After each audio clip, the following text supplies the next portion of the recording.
All right, we'll go ahead and call this meeting to order at 4:33. First order of business, the approval of the minutes. Move to approve the minutes. Second. All right. Any further discussion? All those in favor? Aye. Aye. Any opposed? Motion carries. All right, treasurer's report. Yes, so if you all will take a look at the treasurer report that I provided earlier. If you have any questions, let me know. One of the things that I want to draw your attention to though are the new budget numbers. So all of those have been put in at this point. So the total budget amounts should be reflected there. And let's see, all of our money from the county that we asked for from the county went into our payroll line. So that encapsulates salaries, insurance, any other kind of benefits or retirement. So all of the money allocated from the county went into those different lines. So that's where you see the largest increase. And I can send you all a copy. It's hard to see it when it's just a couple months snapshot at a time. So the salary line starts at 6010. It would be salaries, payroll tax, retirement, insurance, other employee benefits. All the money from the county went into those items. I'll leave it this, you sent this out ahead of time. Basically, this is through the first quarter of the fiscal Correct. year. Everything to me looks to be basically exactly on budget and the way things are supposed to be, except the utilities are a little high this year, but I mean, that may just be the way it's gotta be, so. Well, I'm very upset about the utility bill, and I called the utility department immediately because our bill went up so drastically. July and August have been extremely expensive. We've actually turned the temperature up, which I'm sure everyone at this moment knows that.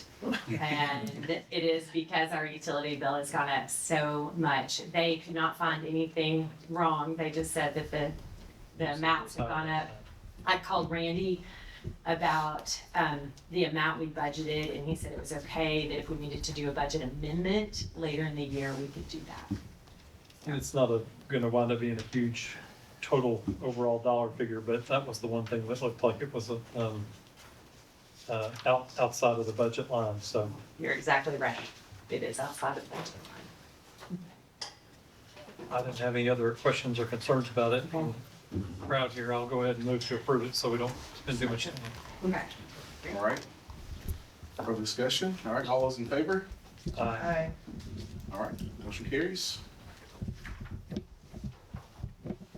All right, so now we'll enter into the public comment portion, and so we'll just, I guess, go back to invoking the 3-minute Yeah. time limit for everyone. So Dr. Weisinger will keep the time for us all. And so we'll first start with any of our elected officials first. And before you go, so we'll let you know when the 3 minutes is up. And so before you go, please state your name and spell that out for us so that we can keep accurate minutes here. And we will move forward. So the public comment, the purpose is to allow for the public to have a comment. So you can share your concern, voice that within that allotment of 3 minutes. And once the 3 minutes is over, then your time is literally up. And we thank you for your comments. And so that's basically it. So there won't be any sort of rebuttals or responses from us because the purpose is just that, is for the public to comment. And so we welcome your comments. And so we will now enter into that time. So I'll ask any elected officials to go first, and then we will proceed from there. So, elected officials have any comments? All right, well, thank you for being here. Just start on this side of the room. I'll start. All right, very good. This is for you, because last time you said there was only a couple sentences. Ma'am, I'm sorry, I hit you down. Oh, sorry, Brenda Martin. Okay. These are remarkable. His kisses tracing a path down your neck. His hands pulling low the sweetheart neckline of your dress. His nose brushing your right nipple. And then a moment later, his lips capturing it. his tongue circling, his teeth skimming and biting. Not hard, just enough to make her hands tighten into fists and clutch the blanket enough to make your legs begin to quiver. And then he pushes up the tulle and satin of your skirt, rustling like wrapping paper, coming undone.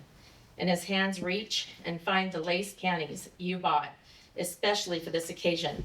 And slowly, he pulls them down your thighs, and then you lift up your hips and let him slide them free.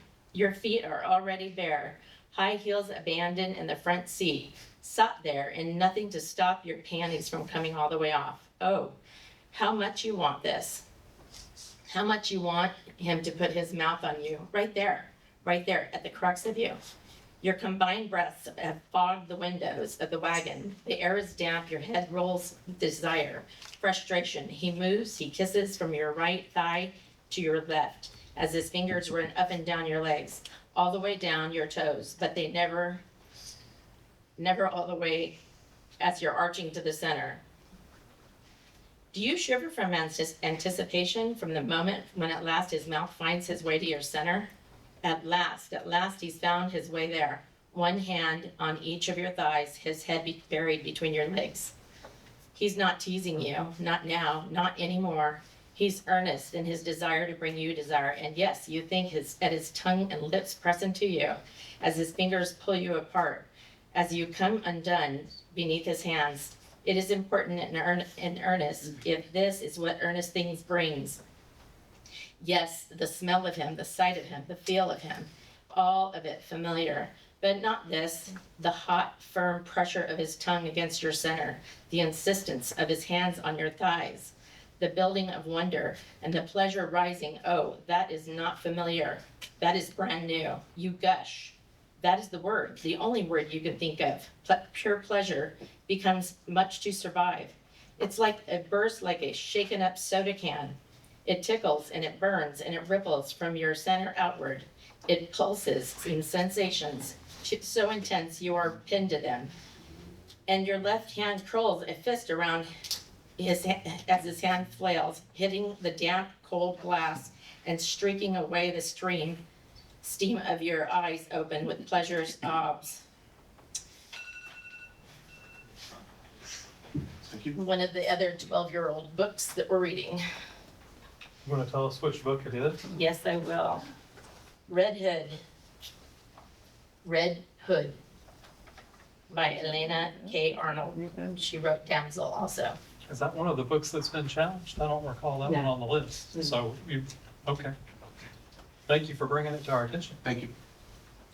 Who's next? We'll keep along the line here, there, anyone standing there.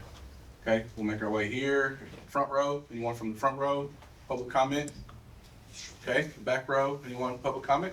All right, please stand, state your name again, please, ma'am.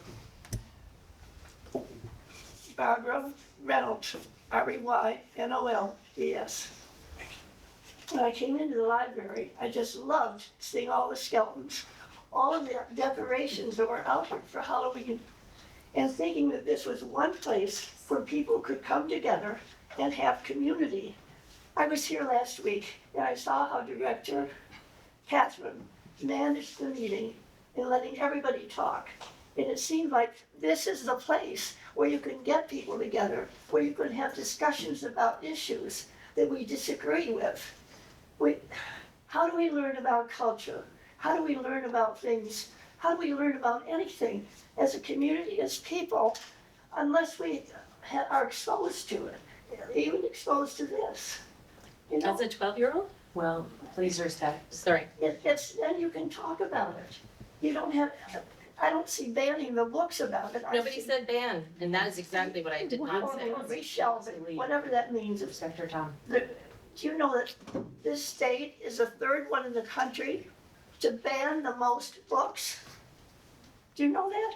Texas and Florida are ahead of us. And I am really upset at our authoritarian government that is pushing us to lose some of our freedoms. I went out with Luke years ago on a homeless visit to count homeless people. We had a good time, but that's the first I was exposed to homelessness in this community. That raised my awareness And it was helpful to see that. And I think discussion groups, I had no idea there were people that were upset at books that were in the library. I had no idea that was an issue. I read about it, but I didn't know that was in our community. Lately, in the Herald Citizen, there have been some articles about how can we make Cookeville a community that cares and where we look out for each other. And I thought those were good articles. We ought to be seeing more of that and more people getting together and talking about issues that bother them. Libraries are best place, and we have libraries in 4 communities. And this is where we need to work out our issues.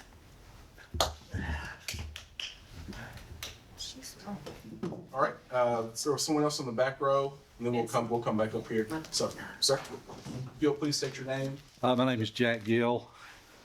I'm a resident of Cookeville and Putnam County. If you want to, for the notes, you might want to, these are available if you'd like to have them. I'll just read this, and you'll have a copy of it there if you need to take notes. The theme is the application appointments to the library board. And I'll just pick up at the start of the letter. I'm writing to append a letter of September the 9th, 2025, concerning procedures governing applications, recommendations, and appointments for service on the library board.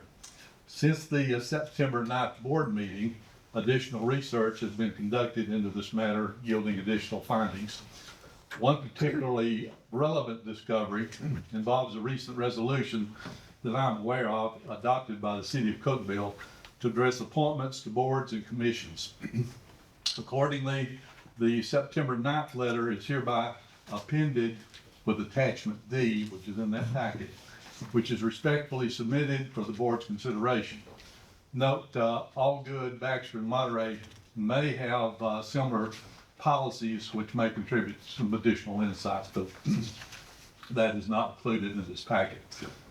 Attachment D provides additional elements to those previously submitted for the board's consideration for adoption after consultation with the county and city legislative bodies and other parties as deemed appropriate. Finally, I ask that the resulting framework be applied to the appointment process for the next open vacancy on the library board. I'm available for any follow-ups at your convenience. Thank you for your service and in preserving the public trust and ensuring the governance of our library continues to serve the Putnam County citizens with transparency and accountability. Thank you. Can you please state your name? Sorry, then we'll come back. Sorry. My name is Beth Manley, Mannle.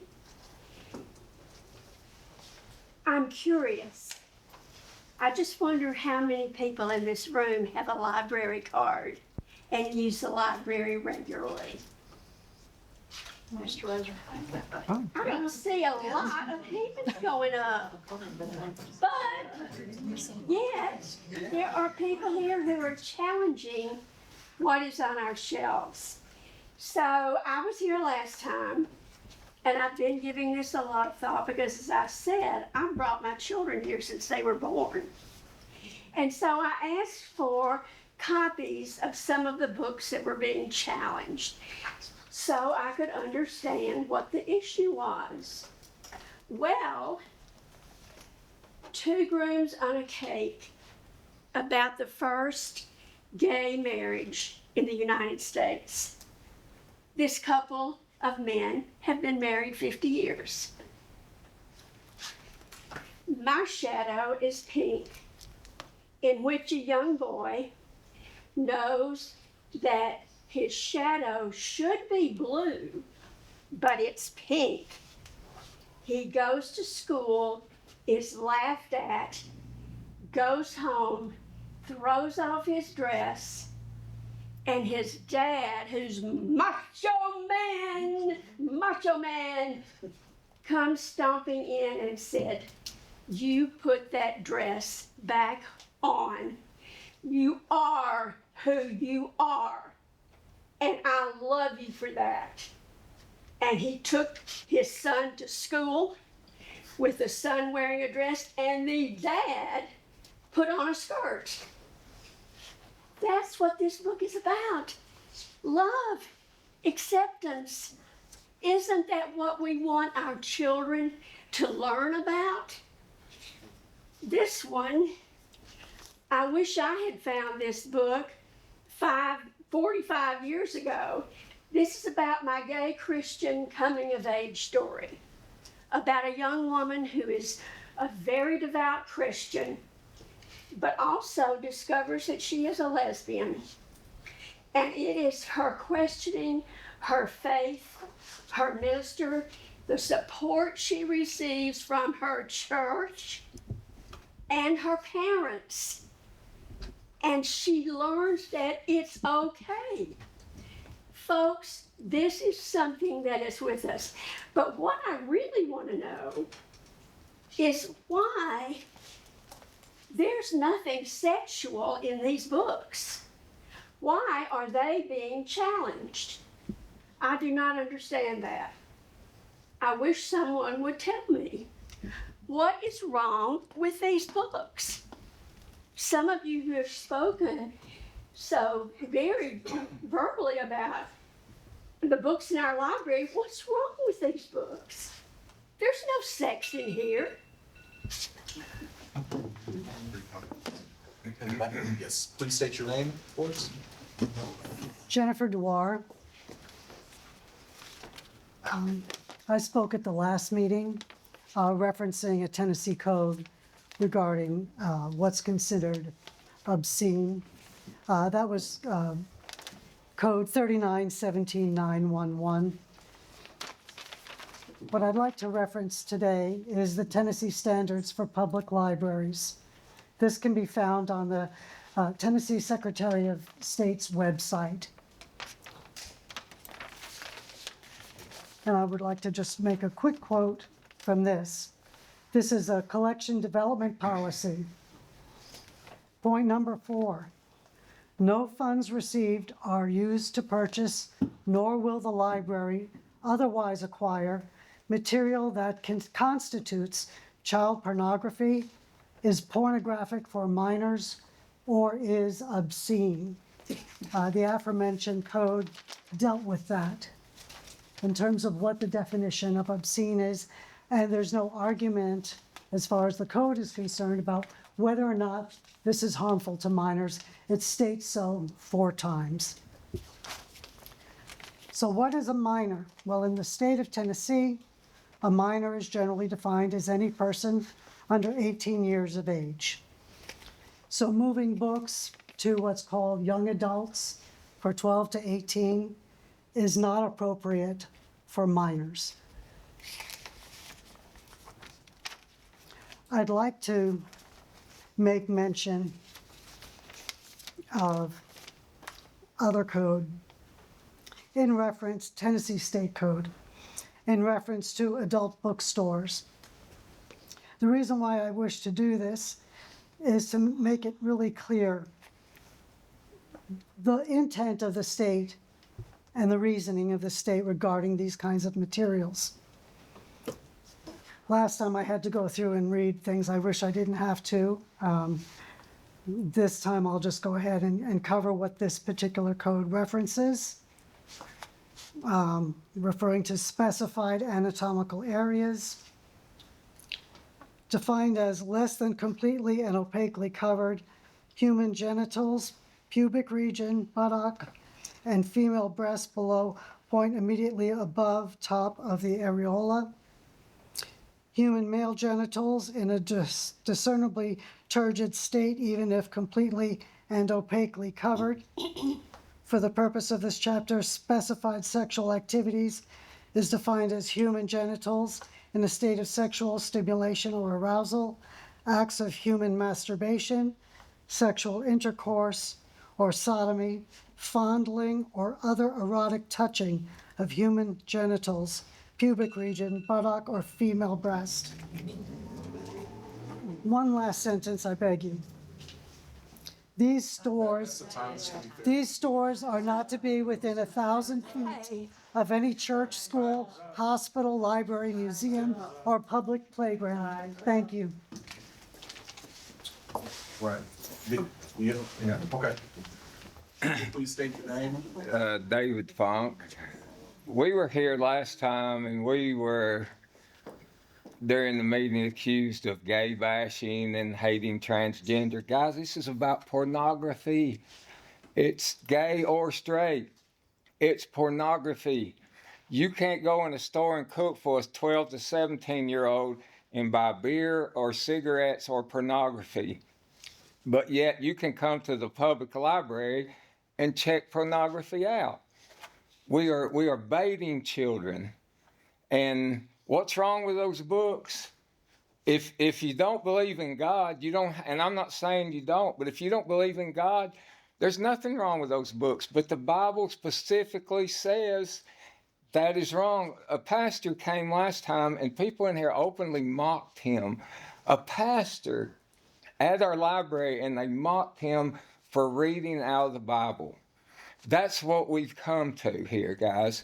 Some of you older, I don't know if you can say older and mature, I don't even know what the words are anymore, but I wonder if some of you guys would come in this library, check these books out, take them to your kids or your grandkids and say, here, I want you to read this.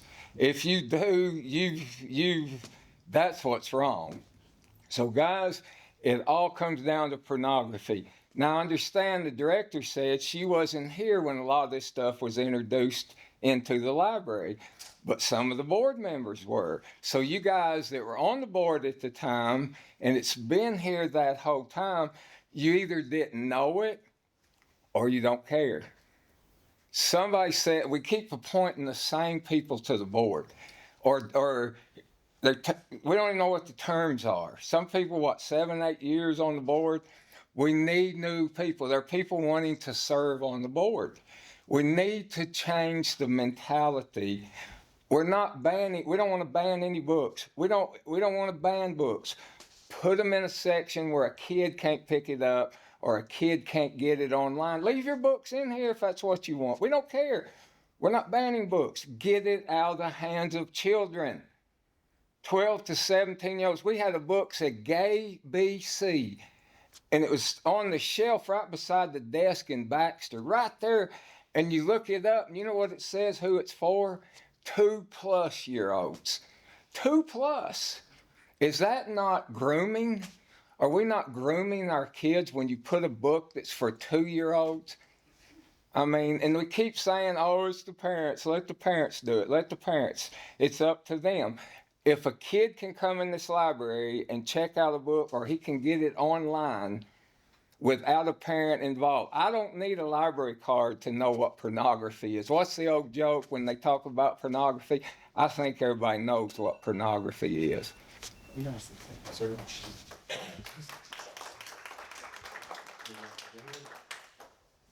Have you standing here? Okay, if you could please state your name for us. My name's Amanda Carlin, Carlen, and I am a Christian.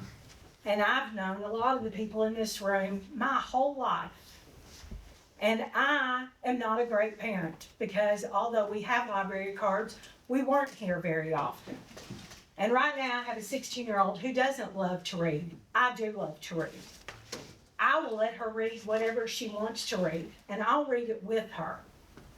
And I'll read it with her so that I can explain it to her. She's 16, so right now I'm not very smart and she doesn't care what I think. But 2+ years old, at 2, she did care what I thought. At 5, she cared what I thought. And she wanted to read then. She wanted me to read to her. If she had picked out some of these books, I would have read them to her. I'm a heterosexual, and there's not any book that would have changed that. There's not. I like men. I'm a single mom. I am a single mom out of choice. I adopted a child because I wanted to be a mom. I want her to grow up in the Cookeville that I grew up in. I want her to grow up in a world that I grew up in. back in the 1900s. She's not going to. And the reason that she's not going to is this kind of thing. I get to pick the books she reads. She doesn't pick them. Even now, I get to pick that. If you are a parent who is responsible enough to bring your child to the library, unlike me, you're picking what they're reading. You're carrying them out. No kid carries their books to the car. They don't carry anything. You're carrying those books out. If you don't want your child to read it, put it back on the shelf. Hand it to a librarian. They'll put it back. But you don't get to pick what I get to read. You don't get to pick that I have to take my child to every part of the library to expose her to all the books that are available to her. That shouldn't be. There are books that are more age appropriate than others. But if you have been around children, they pick the age appropriate. I'm a teacher, came to teaching late in life. For the last 2 years, I've taught just RTI. I've just helped kids who struggle with reading. And I can tell you, any book that they came to me and said, I want to read this book, we're going to read it. We're going to work through it. If they have questions, they can ask me, or they can take that book home. If it was out of my classroom library, they can take that home and read that with their mom and dad. Would I have the things in my classroom that I would have, because if anybody's hiring, would I have things in my classroom that I would have in my house? Maybe not. But a lot of books bring up questions that help parents. Yes, please state your name. My name is Stacy Choate, Choate. And if the board decides to make a reclassification of young adults and wish to have a subcommittee on that, I would be happy to volunteer to help evaluate that. I think most of us agree 12-year-olds shouldn't be reading that kind of a book. I would disagree that 16-year-olds should be denied access. But there's lots of reasons for that, and librarians and school teachers are better at explaining that than I. The concern I have for Mr. Funk and some of the others in here is that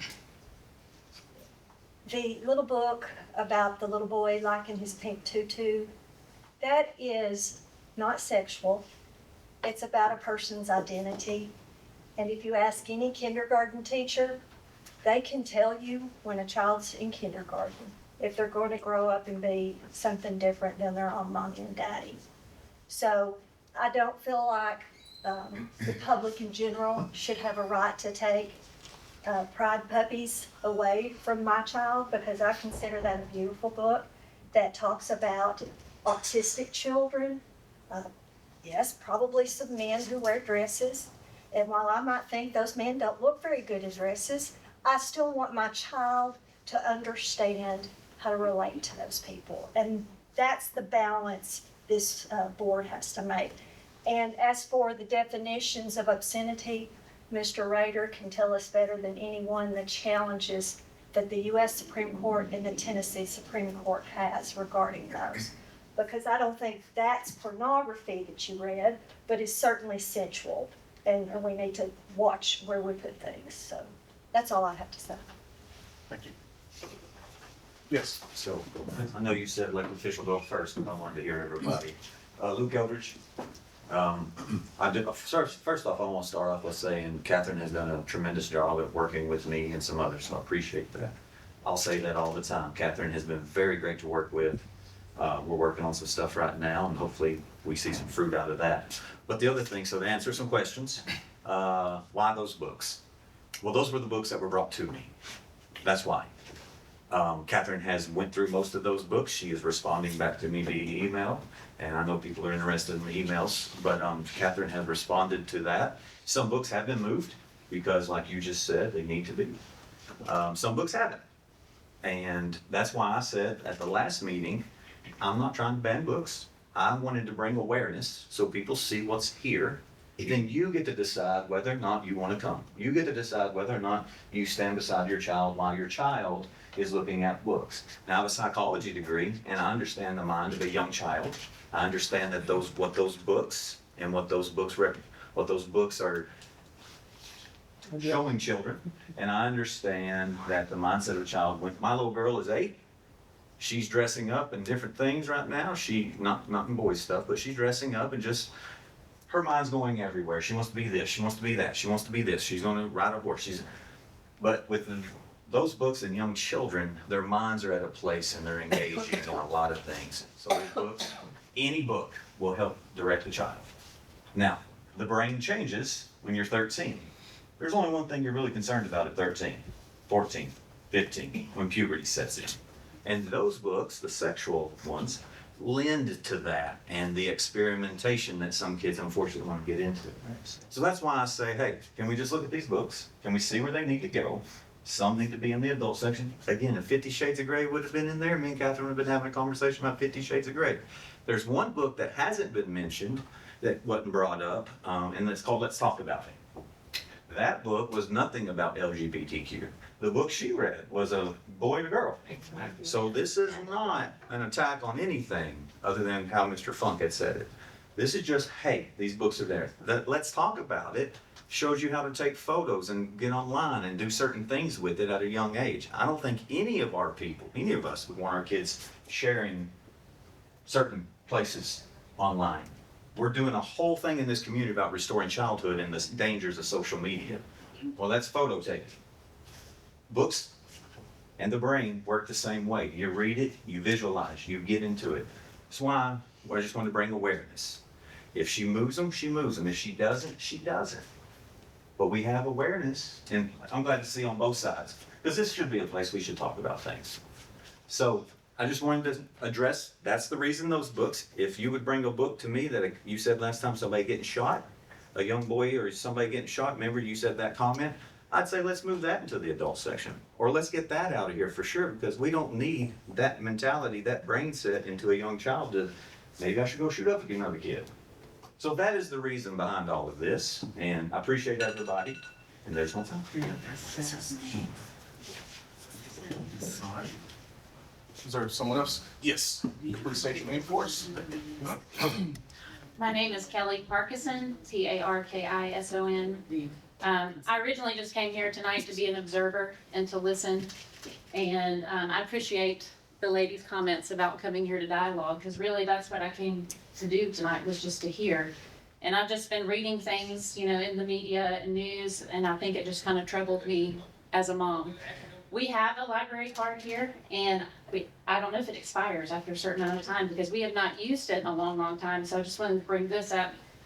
We began our homeschooling journey when we moved to Cookeville 10 years ago, and we came into this library looking for books to supplement our homeschool journey, and we couldn't find hardly anything that was going with our curriculum. At that time, the gentleman that was working the desk, the librarian there, he said, "Oh, please give me a list of these books, and we'll try to bring them in here to help your family. We want to support homeschool families." And I just thought that was awesome.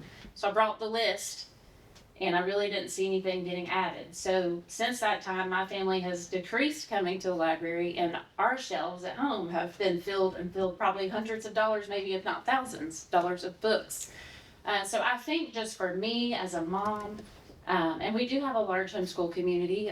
We do classical conversations, so we're constantly reading the classics. Those are big things that we have in our house, and it's just troublesome that we can't find some of those things in our own library. So for me as a mom, I'm thinking, wow, we have these books in the library for kids to access, but I can't even get books that would help my kids with their education, that are just history books or even fictional history. And so that's just something I wanted to bring to light, just because I care. So, thanks.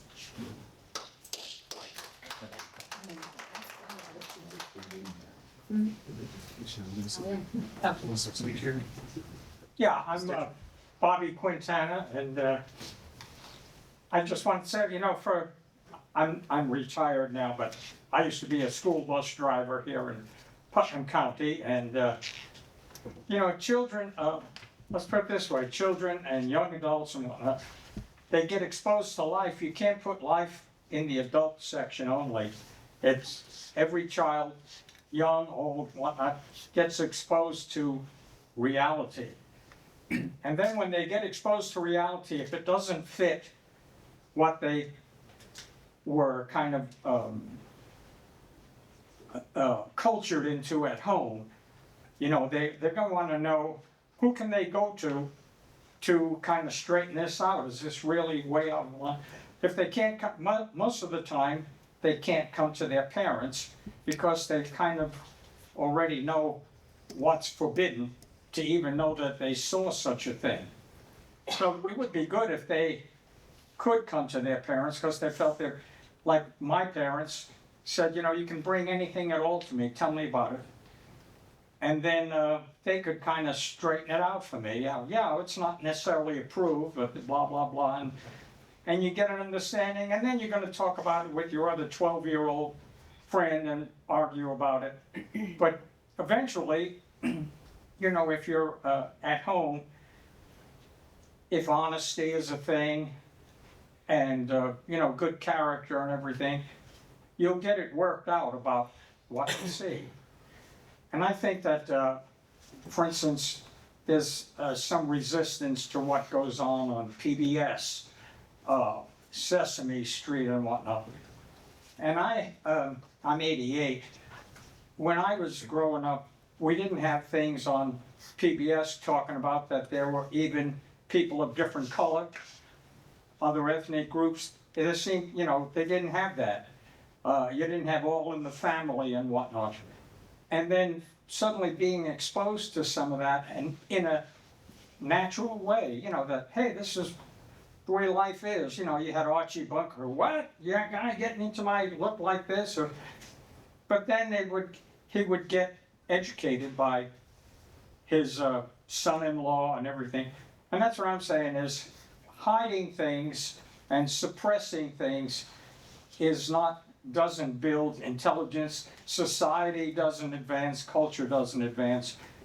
So if somebody's writing a book that deals with that there are some children who are bisexual, LGBTQ or something, that's really a part of life.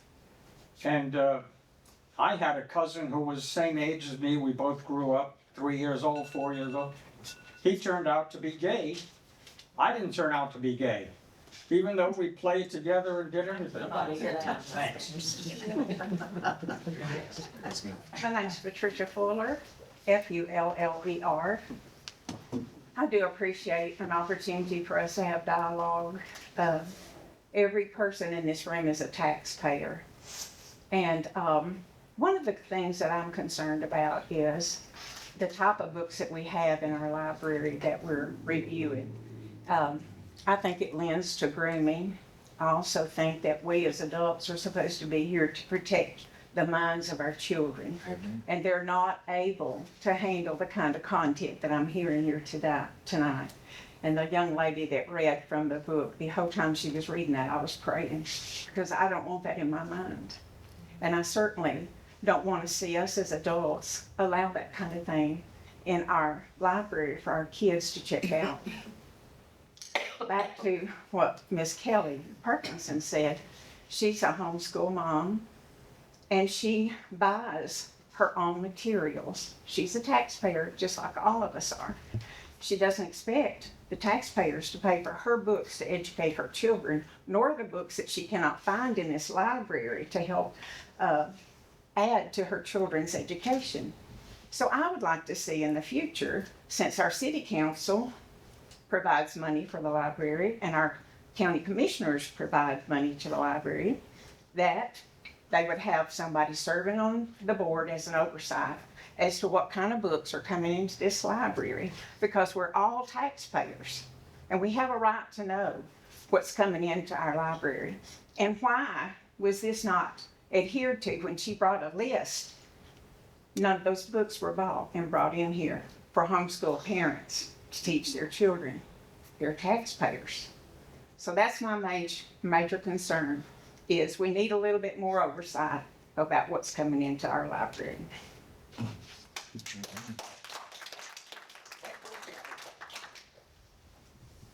All right. Okay, yes. I'm Jill Horner, Horner. I do appreciate this dialogue and that we can come together and have a conversation, which I think enriches all of us. I don't have a library card, and I'll tell you why. I do support Friends of the Library, but of the last probably 20 or 25 books, I went on here to see, are they in the library? One was in the library. It was called The Maker's Guide. And so these books are not obscure, they're not hard to find. They're just not here. And that's okay. My grandchildren do use the library some, and here's how they do it. Their parents go online, see if the book's there. They come in and get it, they leave. They don't hang around the library much. And I appreciate the fact that they can do that. But I guess what I'm hearing everybody say, that it's really a parent's responsibility what their children look at and read and all of that. I agree with that. The collection development policy does not spell that out.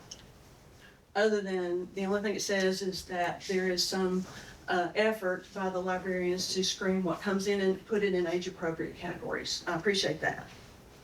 But it also references the American Library Association Bill of Rights, which basically says the library is the Wild West when it comes to age.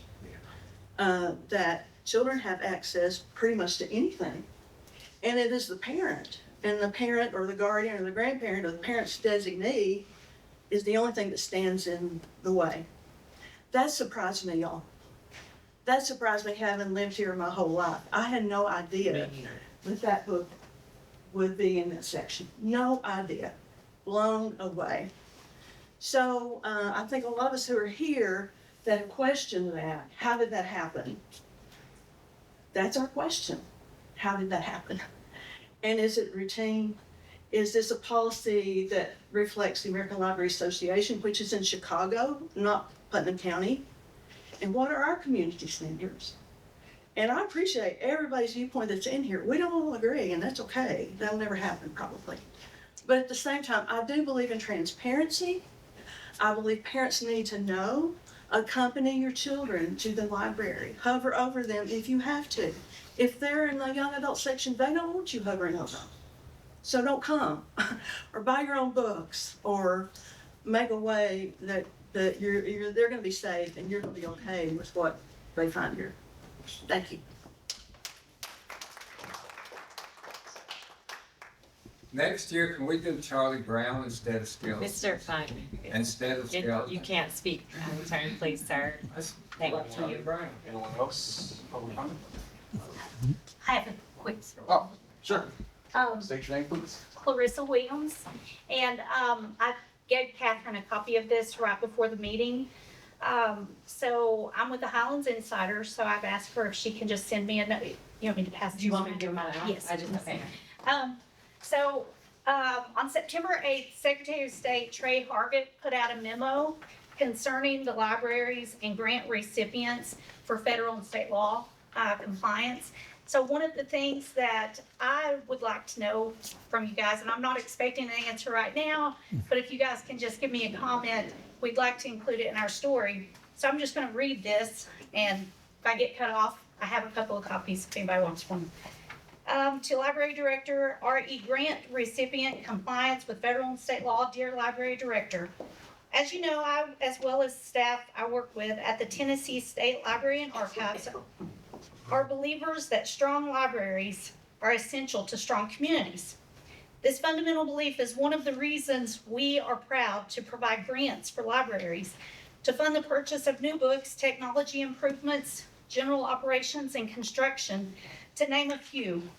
And these grants help maintain local libraries as beacons in their communities. As the agency that administers grants, it is incumbent on the Tennessee State Library and Archives to remind grant recipients that grant funds must be used consistent with the grant contract, as well as the federal, state, and local law. In fact, each grant contract from the Tennessee State Library and Archives contains a provision where the party receiving funds acknowledge that the grantee shall comply with all applicable state and federal laws and regulations in the performance of this grant contract.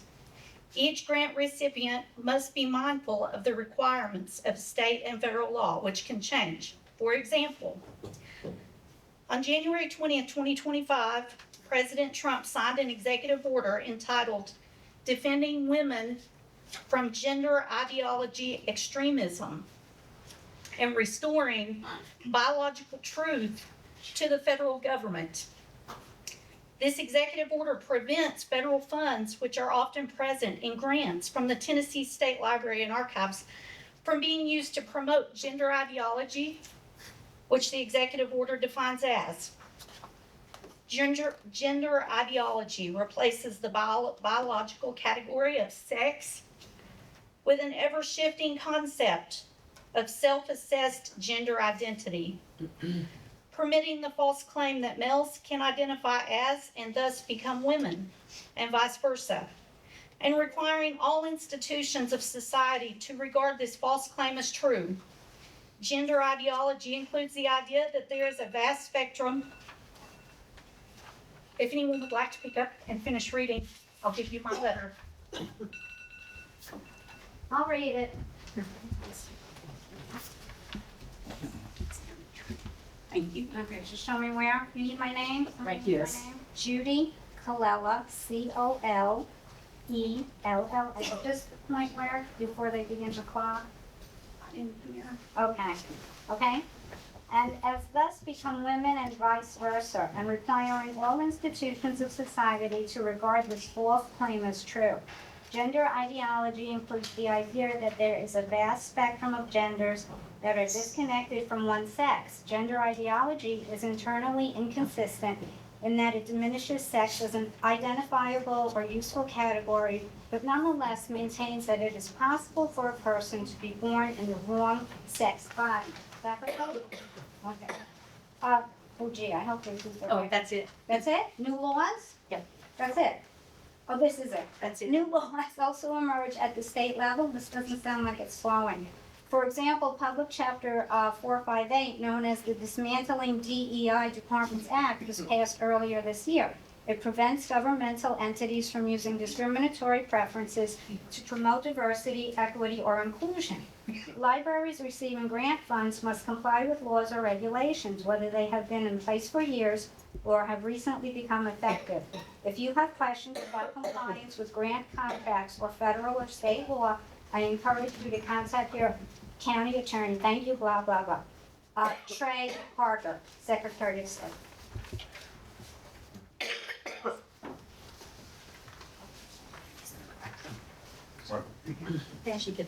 Any other public comment? Done? All right. We shall move along to old business, which we don't have any, so we'll go on into new business. Yep, I put a couple policies in there for your review, the study room policy and then posting information at the library policy. Let's look at the study room policy first.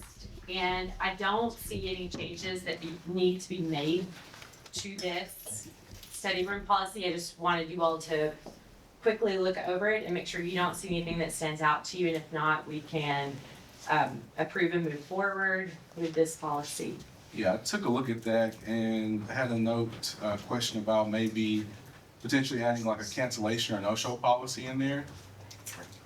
We can do that for reservations, like if they reserve it. Right, so if they reserve a study room that's not claimed within 15 minutes, for example, of the reservation may be forfeited and the room may be made available to others. Great. I think 15 minutes is reasonable. And then another point was, we didn't really explicitly like define good standing. So it says library users who are not in good standing for any reason. So maybe some language around that, or pointing to another policy perhaps where that's clearly defined. That's like an internal library. Well, I'll put that, So- I'll make it explicit, you're right. Because that way it's a little bit clearer. So- Yes. Since words do matter, right? They do. So, So that's all I had for Okay. updates. so just to review, I'm going to add at the very beginning, under the first bullet point, availability reservations, a cancellation clause after 15 minutes.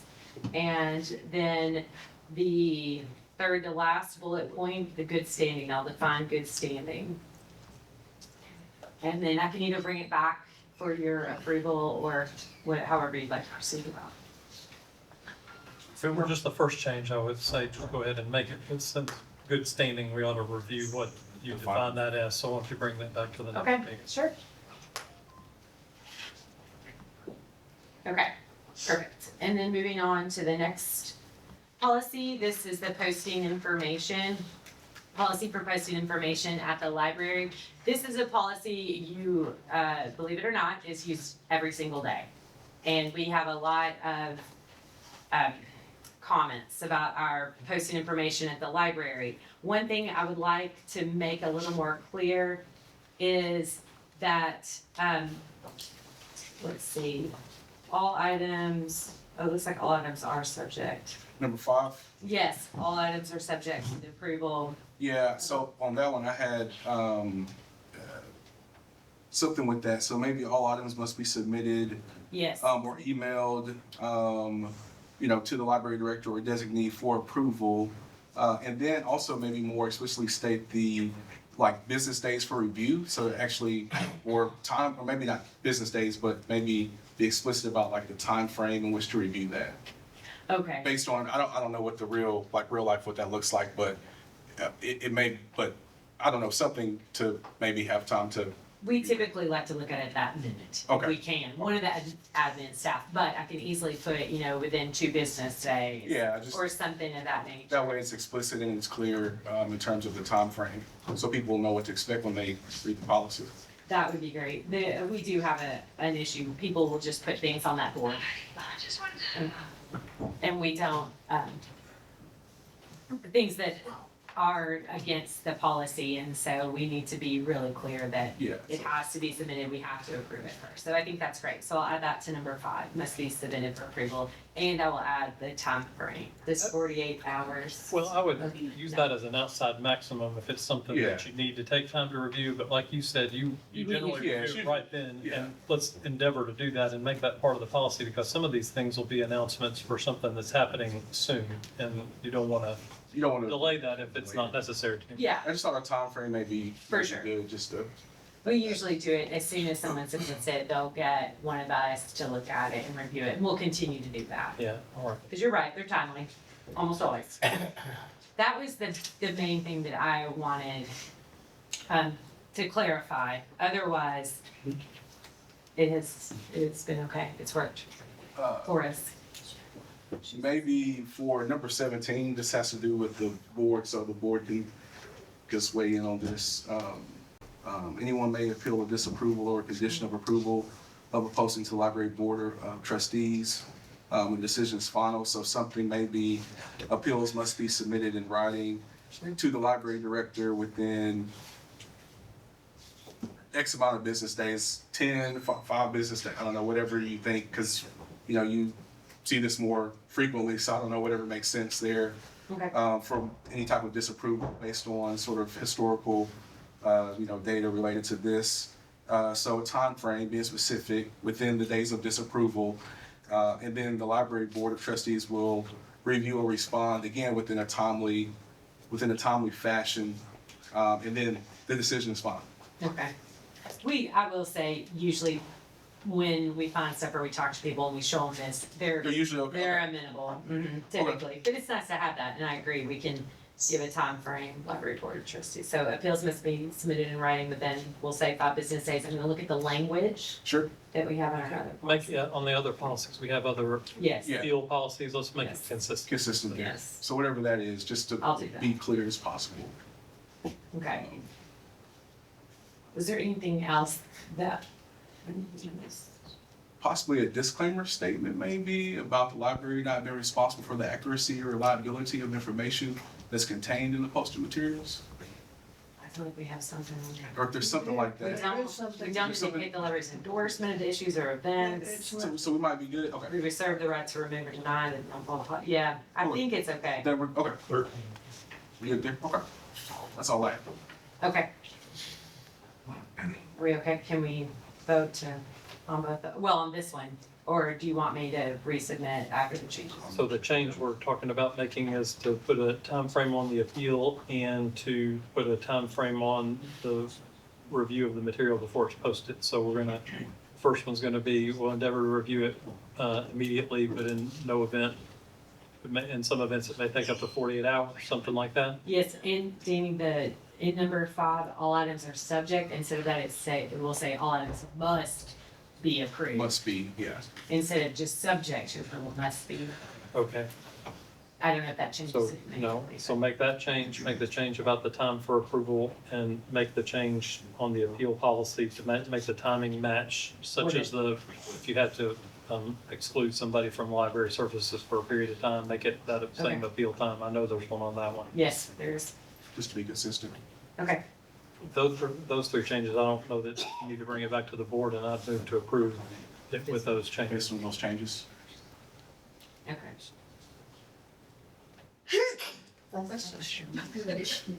Second. Second. Oh, yes. Second that one. Sorry. Any further discussion? All those in favor? Aye. Aye. All right. Very good. Motion carries for that. Great. That was it. Those were the only 2 I wanted to look at. All right. Delegation report. Yes, thank you so much. We are really excited about all the fun decorations. We've got tons of compliments about our skeletons. I was really happy to hear that earlier today as a comment.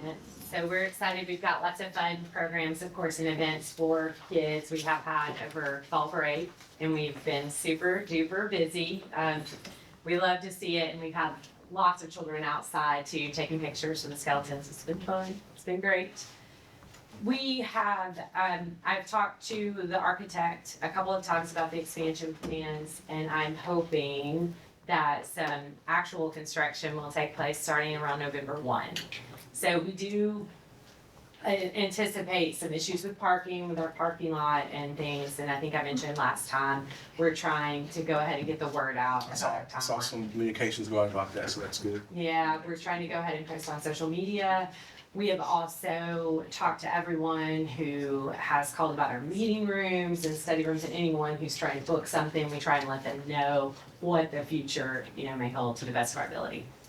So as soon as I get anything confirmed, I will email you all about that. Then the challenges, the book challenges, as you know, because we've talked about it a lot today. Again, I was glad to see everyone back at the library, and I encourage you all to get your library card on the way out and use our wonderful resources. And I've responded to almost every single one of those challenges. So I've worked through, I think, almost every one of them at this point. We've made a few changes, which I emailed you all about. So our graphic novel collection, we don't have a young adult section for graphic novels. So that is either a juvenile or like a general pop collection. So the young adult doesn't exist for graphic novels, which was one of the books that was brought up. Actually, let's talk about it. So that's not in a young adult section because it's a graphic novel. So those are in a different section altogether. And we have also worked really hard. It's taken a long time to go through all this review process. One of the reasons is because I've asked all of the professional librarians on staff to help read and go through those and vet those books. So it's just been a long process, but we're almost through it, and I think it's been a really good experience, truly, for us. We've also worked on another system. Carol Spencer have looked at finding about, looking through some of the books and the themes and some of the books in the YA section, so we can go through those a little more systematically. But overall, again, it's been good. We're wrapping up the process, so I think it's been a success. One thing I'd like to say about that, and I've learned from you that a lot of these books are designated as young adult or teen by the publishers of the books and the distributors of the books. So that's where a lot of this comes from. And that book, I looked up Red Hood. I didn't know that was an issue, never heard of that book before. But I looked that book up during the meeting on my phone, and it is one that's designated as teen, young adult. But I, have the same concerns about that kind of language for a 12, 13-year-old as I have with some of these other things. And so those are the kinds of things that, you know, the publishers, the distributors are putting that on us because I think we've talked about why are they doing that? Because it sells more books. But we need to look at these books as they're coming in and to try to develop an ability to screen those and not rely as much on those before. And I know Catherine and her team have been working on that very hard. And so that's a process that's going to take time. It's going to have to be developed over time. But, you know, if you all see books like that, bring them to our attention because we can't, no one on this board, the staff of this library is not large enough to read from cover to cover every book in this library and figure all those things out. And so if you come, if anyone here, and thank you all again for coming to this. And this is 2 meetings in a row. We've had a good crowd. And I've been on the board a number of years, as Mr. Funk noted, and I have never seen any crowd at any other time. And so I'm pleased that everybody's taken an interest in this. But let us know if you find a book that's got language that's concerning to you, because we don't know that. And you know, we're going to try to go through these and find it, use some of these maybe AI tools to help us identify some of these things. But it's going to take us time to do that, and we need any help you care to provide us. We'll make sure when and if you do, that you use our policy and procedure that we have established. That's really important. So just coming and telling me is not truly putting me on notice. You need to actually fill out the form and do it the correct way. And that gives us records and accountability Correct. too, because we don't want to be doing things selectively. Right. We want to be following the policy. Mm-hmm. But I know that this board is committed. I know that this library staff is committed that we're not going to have sexually explicit language in books in any minors section of this library. Society's changed, and these kinds of things are being put in books that are labeled for teens and young adult. And that kind of thing didn't happen when I was a kid. I was over here a lot, and I've looked at a lot of books as a kid, and I assure you there wasn't anything like that in any book I ever saw at the library. And society's changed, so we're going to have to keep up with it. And we're going to have to not rely on the publishers and the distributors to make those judgments for our community and our families. So, I appreciate all the effort that's going to be involved in that, and I know it's extraordinary, and I know it's going to take a lot of time for all of you guys. But we've got to do that, and I know you all are committed to doing it. So and have already done a lot of it. So thank you so much for that, all of you.